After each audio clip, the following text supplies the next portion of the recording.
Is there anyone else in the audience who wishes to address the council this evening on public hearing number 2 relative to the budget? Madam Mayor, Yes, City Manager Freed. if I could say something.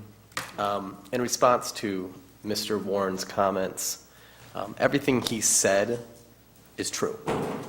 We will have to reduce services to be able to operate in a different model. I believe we can find a model that operates us in a fire-safe community, but there are auxiliary services and support things that our fire department does that, quite frank, we will have to look at because we will not have the manpower to continue our current model of operations. One thing I also want to point out is the fire department has led the way in concessions since well before I got here.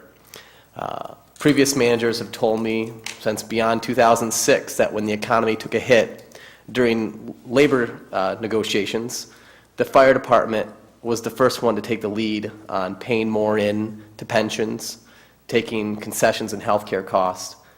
And so I want to publicly thank the fire department for leading, not just this year. I know you're taking a hit, but I know for the last almost a decade now, you guys have led concessions and led the other employees on reducing our long-term liabilities, both in our OPEBs and our retiree health care cost. You pay more out of your pension, and you pay more for your health care cost, and you've had stagnant wages.